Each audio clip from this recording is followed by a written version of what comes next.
ನಾನು ನಿಮ್ಮ Savita. Welcome to Savita ನಿಸು ಯೂಟ್ಯೂಬ್ ಚಾನಲ್.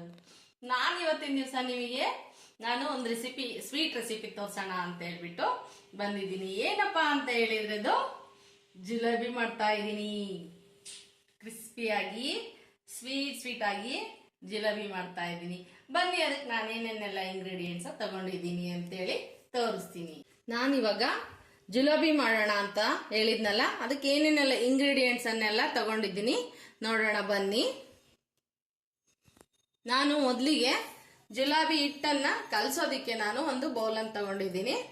ಮತ್ತೆ ಒಂದು ಬೌಲು ಮೈದಾ ಹಿಟ್ಟನ್ನ ತಗೊಂಡಿದ್ದೀನಿ.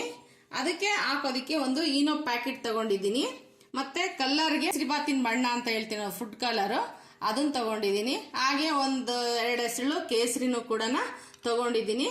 ಮತ್ತೆ ತುಪ್ಪ ತಗೊಂಡಿದ್ದೀನಿ ನಾನು ಹಿಟ್ಟನ್ನ ಕಲಸೋದಕ್ಕೋಸ್ಕರ. ಹಾಗೇನೆ ಅದಕ್ಕೆ ಒಂದು ಪಾಕ ಬೇಕು. ಜಿಲೇಬಿನ ನಾನು ಅದು ಮಾಡಿದ್ಮೇಲೆ ಅದ್ದಿ ಸ್ವೀಟ್ ಹಚ್ಚೋದಿಕ್ಕೆ ಅದಕ್ಕೆ ಒಂದು ಪಾತ್ರೆ ತಗೊಂಡಿದ್ದೀನಿ. ಅದಕ್ಕೂ ಕೂಡ 1 ಲೋಟ ಸಕ್ಕರೆ ತಗೊಂಡಿದ್ದೀನಿ. ಇದರಲ್ಲಿ ಒಂದು ಲೋಟ ಸಕ್ಕರೆಗೆ 1/4 ಲೋಟ ನೀರು ಹಾಕೊಂಡು ನಾನು ಇದಕ್ಕೆ ಪಾಕ ಮಾಡ್ಕೊತೀನಿ. ಬನ್ನಿ ಹೇಗೆಲ್ಲ ಮಾಡೋದು ಅಂತೇಳಿ ನೋಡೋಣ. ಇವಾಗ ಪಾಕ ಮಾಡೋದಕ್ಕೆ ನಾನು 1 ಲೋಟ ಸಕ್ಕರೆ ಹಾಕ್ತಾ ಇದ್ದೀನಿ. ಇದಕ್ಕೆ ನಾನು 1/4 ಲೋಟದಷ್ಟು ನೀರನ್ನ ಅಷ್ಟೇ ಸೇರಿಸ್ತೀನಿ. ನಮಗೆ ಗಟ್ಟಿ ಪಾಕ ಬೇಕು, ಹಂಗಾಗಿ ನೋಡ್ರಿ 1/4 ಲೋಟ ನೀರನ್ನ ಸೇರಿಸ್ತಾ ಇದ್ದೀನಿ. ಇದನ್ನ ಕರ್ಗೋದಿಕ್ಕೆ ಇಡ್ತೀನಿ. ಹಾಗೆ ಇದಕ್ಕೆ ನಾನು ಸ್ವಲ್ಪ ಫುಡ್ ಕಲರ್ ಅನ್ನು ಕೂಡ ಆಡ್ ಮಾಡ್ತೀನಿ. ಮೊದಲಿಗೆ ನಾನು ಒಂದು 4-5 ಎಸಳು ಕೇಸರಿನ, ಇದಕ್ಕೆ ರುಚಿಗೂ ಬೇಕು, ನಮಗೆ ಕಲರು ಬೇಕು, ಹಾಗಾಗಿ ನಾನು ಒಂದು 4-5 ದಳ ಮಾತ್ರ ಹಾಕ್ತೀನಿ. ರುಚಿಗೂ ಬರುತ್ತೆ ಮತ್ತೆ ಕಲರು ಬಿಟ್ಕೊಳ್ಳುತ್ತೆ ಅಂತ ಹೇಳ್ಬಿಟ್ಟು ನಾನು ಇದನ್ನ ಇವಾಗಲೇ ಶುರುನಲ್ಲೇ ಹಾಕ್ತಾ ಇದ್ದೀನಿ. ಹಾಗೇನೆ ಏಲಕ್ಕಿ ಪುಡಿನೂ ಕೂಡ ಹಾಕ್ತೀನಿ ಜೊತೆಗೆ. ಹಾಗೆ ಸ್ವಲ್ಪ ಫುಡ್ ಕಲರ್ನು ಕೂಡ ಇದಕ್ಕೆ ಹಾಕ್ತಾ ಇದ್ದೀನಿ. ಇದನ್ನ ದಪ್ಪವಾಗಿ ಪಾಕ ಬರೋ ತನಕ ಫಸ್ಟ್ ಇದನ್ನ ಪಾಕ ಮಾಡಿಕೊಂಡು ಆರಕ್ಕೆ ಬಿಟ್ಕೊಳ್ಳೋಣ.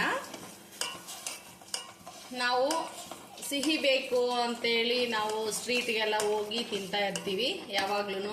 ಅದನ್ನ ನಾವು ಜಾಸ್ತಿ ತಿನ್ನೋಕ್ಕಾಗಲ್ಲ, 1-2 ಪೀಸ್ ತಿನ್ಬೋದು ಅಷ್ಟೇ. ಅದು ಯಾವ್ಯಾವ ಥರ ಎಣ್ಣೆಲಿ ಮಾಡಿರ್ತಾರೆ ಏನೋ, ಬಾಯಿ ರುಚಿಗೋಸ್ಕರ ನಾವು ತಿನ್ಬೋದು. ಮನೆಯಲ್ಲೇ ಮಾಡ್ಕೊಂಡ್ರೆ ನಾವು ರುಚಿಯಾಗಿ ಒಂದು ಸ್ವಲ್ಪ ಎಕ್ಸ್ಟ್ರಾ ತಿನ್ಬೋದು, ಅಥವಾ ಒಂದು ದಿವಸ ಇಟ್ಕೋಬೋದು. ಅದು ಹೊರಗಿಂದ ತಂದಿದ್ದಾದ್ರೆ ಒಂದು ತಿರ್ಗಾ ದಿನನೇ ಅದು ಮೆತ್ತಗಾಗೋಗ್ಬಿಡುತ್ತೆ, ಜಿಲೇಬಿ ತಿನ್ನಕ್ಕೆ ಸರಿ ಹೋಗಲ್ಲ. ಹಾಗಾಗಿ ಸ್ವಲ್ಪನೇ ನಾವು ರುಚಿಯಾಗಿ ಮನೆಯಲ್ಲೇ ಮಾಡ್ಕೊಂಡು ತಿನ್ಬೋದು. ಇದೆಲ್ಲ ಕಷ್ಟವಾದ ಅಡುಗೆಗಳು ಏನಲ್ಲ. ಮೈದಾ ಆಗಿರೋದ್ರಿಂದ ಭಾಳನೂ ಮಾಡ್ಕೋಬಾರ್ದು. ಒಂದು ಸ್ವಲ್ಪ ರುಚಿಗೆ ನಾವು ಜಿಲೇಬಿ ತಿಂದ್ವಿ ಅನ್ನಂಗೆ ಎಲ್ರಿಗೂ 1-2-3 ಪೀಸು ಆಗಂಗೆ ನಾವು ಮಾಡ್ಕೊಂಡ್ರೆ ಚೆನ್ನಾಗಿರುತ್ತೆ. ನೋಡಿ ದಪ್ಪ ಬೇಕು ನನಗೆ ಪಾಕ, ಹಾಗಾಗಿ ಒಂದು ಸ್ವಲ್ಪ ಬಂದರೆ ಸಾಕು. ನೋಡ್ಕೊಳ್ಳೋಣ ಹೇಗೆ ಬಂದಿದೆ ಅಂತೇಳಿ. ನೋಡಿ ಹದವಾಗಿ ಬಂದಿದ್ರೆ ನಾನು ಇಳಿಸ್ಕೊತೀನಿ, ಸಾಕು ಅನಿಸುತ್ತೆ ಇಷ್ಟು. ಇದನ್ನು ಆರೋದಕ್ಕೆ ನಾನು ಇಡ್ತೀನಿ. ಸ್ವಲ್ಪ ನೀರು ಹಾಕಿರೋದ್ರಿಂದ ಬೇಗನ ನಮಗೆ ಪಾಕ ಬರುತ್ತೆ. ನೋಡಿ ಈ ಕನ್ಸಿಸ್ಟೆನ್ಸಿಯಲ್ಲಿ ನಾನು ಮಾಡ್ಕೊಂಡಿದ್ದೀನಿ. ಇವಾಗ ಇದನ್ನು ತಣ್ಣಗಾಗಕ್ಕೆ ಬಿಡ್ತೀನಿ, ಕೆಳಗಡೆ ಇಡ್ತೀನಿ.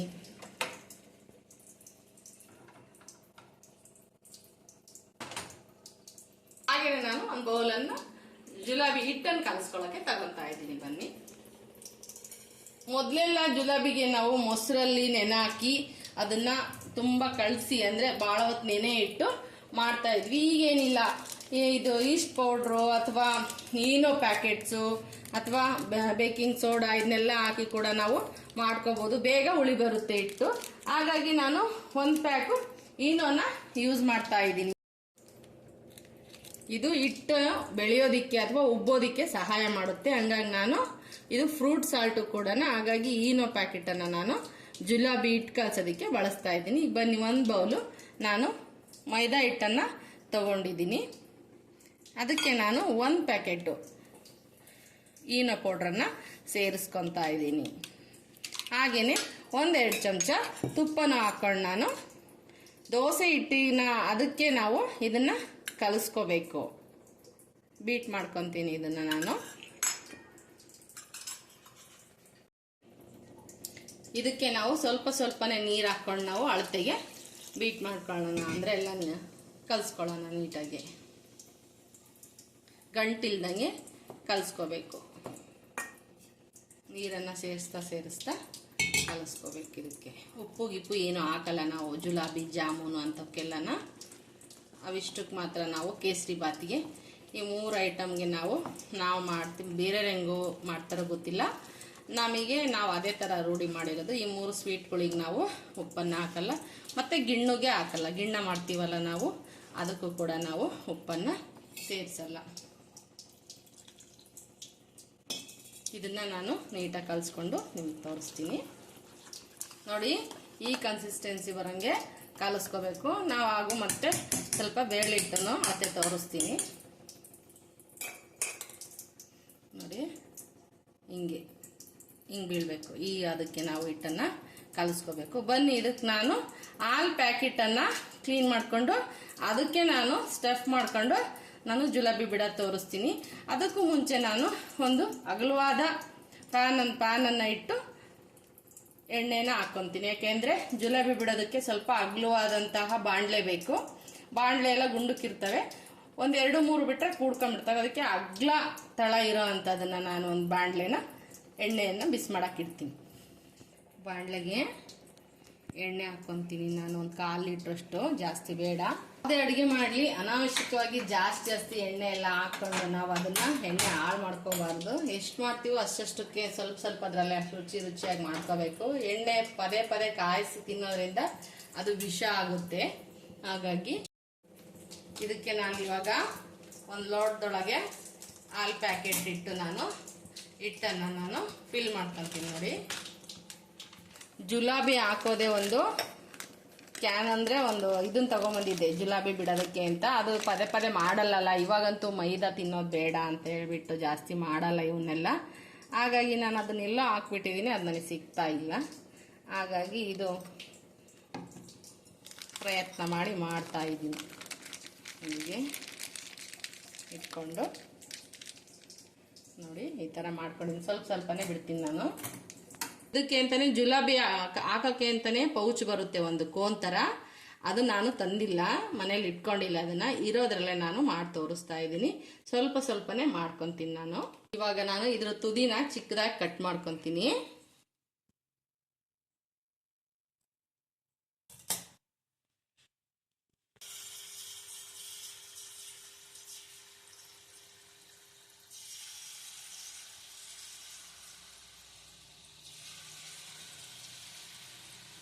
ಪಲ್ಟಾಯಿಸೋಣ ಒಂದು ಸರ್ತಿ. ಇದು ನಾನು ಕೋನಿಂದ ಜುಲಾಬಿ ಹಾಕೋ ಕೋನ್ ಪೇಪರ್ ಆಗಲಿ ಡಬ್ಬಿ ಆಗಲಿ ಇಲ್ಲ ನನಗೆ. ಹಾಗಾಗಿ ನಾನು ಇದ್ರಲ್ಲೇ ಮಾಡ್ಕೊಂಡಿದ್ದೀನಿ. ಅಮೀಬಾ ಶೇಪ್ಗಳೆಲ್ಲ ಬಂದ್ಬಿಟ್ಟಿದೆ, ಏನು ತಿಳ್ಕೊಬೇಡ್ರಿ. ತಿನ್ನೋದಕ್ಕೆ ಜುಲಾಬಿ ಥರನೇ ಇರುತ್ತೆ, ಟೇಸ್ಟಿಯಾಗಿರುತ್ತೆ, ತುಂಬ ಚೆನ್ನಾಗಿರುತ್ತೆ. ಇದು ಒಂಥರ ಡಿಸೈನ್ ಆಗಿ ಬಂದಿದೆ.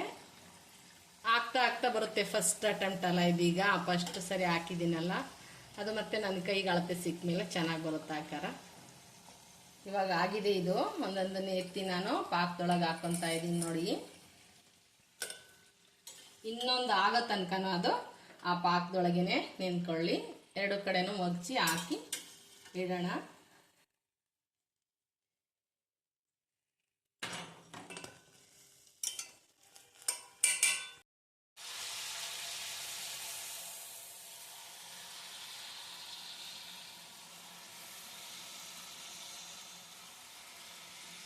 ನಮ್ಮಮ್ಮ ಅವರೆಲ್ಲ ತುಂಬ ಹುಡುಗರೆಲ್ಲ ಇರ್ತಿದ್ವಿ ನಾವು ರಜೆಗಳಿಗೆಲ್ಲ ಬಂದಾಗ, ಚಿಕ್ಕಮ್ಮನ ಮಕ್ಕಳು ದೊಡ್ಡಮ್ಮನ ಮಕ್ಕಳು ಅಂತ ಎಲ್ಲನೂ.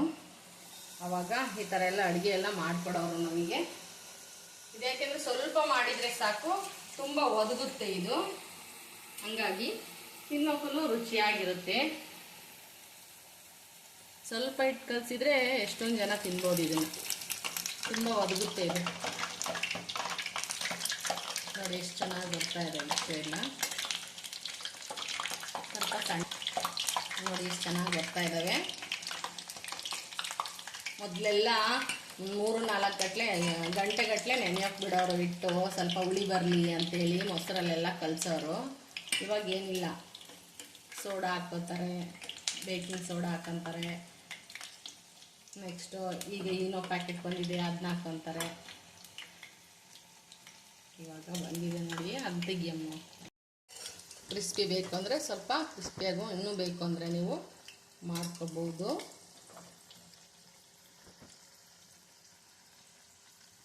ಇವಾಗ ಒಂದೊಂದು ಎತ್ತಿ ಮತ್ತೆ ಅದರೊಳಗೆ ಹಾಕ್ತಿದ್ದೀನಿ ನೋಡ್ರಿ.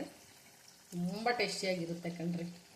ನೋಡ್ರಿ ಸ್ವಲ್ಪನೇ ಒಂದೇ ಒಂದು ಲೋಟ ಇಟ್ಟು ಕಲಿಸ್ಕೊಳ್ರಿ. ಇಷ್ಟೊಂದು ಹಾಕ್ಬೇಡ್ರಿ, ನಾನು ಹಾಕ್ದಷ್ಟು ನೀವು ಒಂದು 10 ಪೀಸ್ ಮಾಡ್ಕೊಳ್ರಿ. 1 ಟೀ ಲೋಟ ಸಕ್ಕರೆ, 1 ಟೀ ಲೋಟ ಮೈದಾ ಕಲಿಸ್ಕೊಳ್ರಿ. 2-3 ಸಫಿಷಿಯೆಂಟಾಗಿ ತಿನ್ಬೋದು ಕಣ್ರಿ.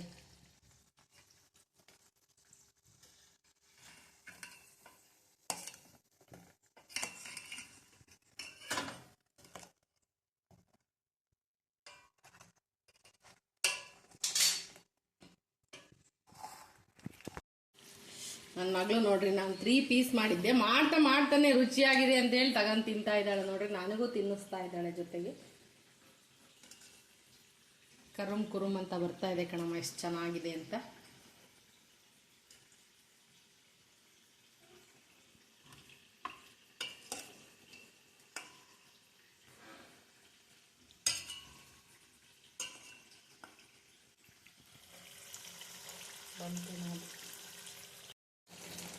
ನೋಡಿ, ಒಂದ್ಸರಿ ಬಿಡೋ ತನಕನ ಅಮೀಬಾ ಶೇಪ್ ಎಲ್ಲ ಬಂತು. ಇವಾಗ ಕೈ ಅಳತೆ ಕುತ್ಕಂತಲ್ಲ, ಇವಾಗ ನೋಡ್ರಿ ಎಷ್ಟು ಶೇಪ್ ಬಂದಿದೆ ಅಂತ. ಯಾವುದೇ ಆಗಲಿ ಅಷ್ಟೇ ಕಣ್ರಿ, ಮಾಡ್ತಾ ಇದ್ರೇನೆ ಎಲ್ಲನೂ. ಬಿಟ್ಟರೆ ಎಲ್ಲದೂ ಮರ್ತೋಗ್ಬಿಡುತ್ತೆ, ನೆನಪೇ ಇರಲ್ಲ. ಅದನ್ನು ಅವಾಗ ನಾವು ಗಮನಿಸಿ ಮಾಡ್ತಾ ಇದ್ರೆ ನಮಗೂ ಒಂದು ಐಡಿಯಾ ಸಿಗುತ್ತೆ. ಹಿಂಗಲ್ಲ ಅಂದ್ರೆ ಹಂಗೆ ಅನ್ನೋ ಥರ ಒಂದು ಲೆಕ್ಕಾಚಾರಕ್ಕೆ ಬರ್ತೀವಿ ನಾವು. ಅದನ್ನೇ ಮಾಡೋದಕ್ಕೆ ಕಷ್ಟ ಬಿದ್ದು ಎಲ್ಲಿ ಕೆಟ್ಟೋಗುತ್ತಪ್ಪ ಅಂತ ಬಿಟ್ಟರೆ ನಾವೇನನ್ನು ಮಾಡ್ಕೊಂಡು ತಿನ್ನಲ್ಲ. ನೋಡಿ ಎಷ್ಟು ಚೆನ್ನಾಗಿ ಬರ್ತಾ ಇದ್ದಾವೆ ಅಂತ. ಕೊನೆಗೆ ತುಂಬ ಚೆನ್ನಾಗಿ ಬರ್ತಿದ್ದಾವೆ ನೋಡಿ. ಬರೀ ಖಾರದ ಅಡುಗೆನೇ ಮಾಡಿ ತೋರಿಸ್ತಾ ಇದ್ದೆ ನಿಮಗೂ ಸಹ ಬಾಯೆಲ್ಲ ಖಾರ ಆಗಿರಬೇಕು ಅಂತ ಹೇಳ್ಬಿಟ್ಟು ನಾನಿವತ್ತು ಸ್ವೀಟ್ ಅಡುಗೆನೂ ಮಾಡಿ ತೋರಿಸೋಣ ಅಂತೇಳಿ ತೋರಿಸ್ತಾ ಇದ್ದೀನಿ. ನೋಡಿ, ಹಾಗೆ ಮಾಡ್ಕೊಳ್ಳಿ. ಹಾಗೆ ಎಲ್ಲರೂ ಕೂಡ ನನ್ನ ವಿಡಿಯೋ ನೋಡಿ ಸಬ್ಸ್ಕ್ರೈಬ್ ಆಗಿ, ಹಾಗೇನೆ ಶೇರ್ ಮಾಡಿ, ಲೈಕ್ ಕೊಡಿ, ಕಮೆಂಟ್ ಮಾಡಿ, ಹಾಗೆ ಪೂರ್ತಿ ವಿಡಿಯೋನ ವಾಚ್ ಮಾಡಿ. ಸೊ ಈಗ ಎಲ್ಲ ಮುಗಿತಾ ಬಂತು. ನಾನು ನಿಮಗೆ ಟೇಸ್ಟ್ ಮಾಡಿ ಹೇಗೆ ಬಂದಿದೆ ಅಂತೇಳಿ ತೋರಿಸೋದೊಂದು ಬಾಕಿ ಇದೆ. ತೋರಿಸ್ತೀನಿ ನಾನು ನಿಮಗೆ.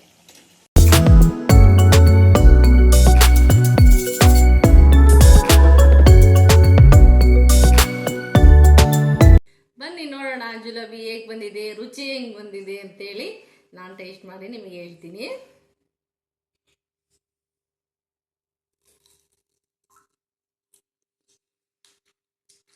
ಜ್ಯೂಸಿಯಾಗಿ ತುಂಬ ಚೆನ್ನಾಗಿ ಬಂದಿದೆ.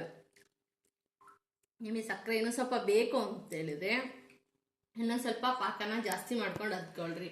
ಲಿಮಿಟ ಬೇಕು ಅಂದ್ರೆ ಒಂದ್ಸರಿ ಡಿಪ್ ಮಾಡಿ ಎತ್ಕೊಳ್ರಿ. ಅದೆಲ್ಲ ರಸ ಬಿಟ್ಕೊಂಡ್ರೆ ತುಂಬ ಚೆನ್ನಾಗಿರುತ್ತೆ.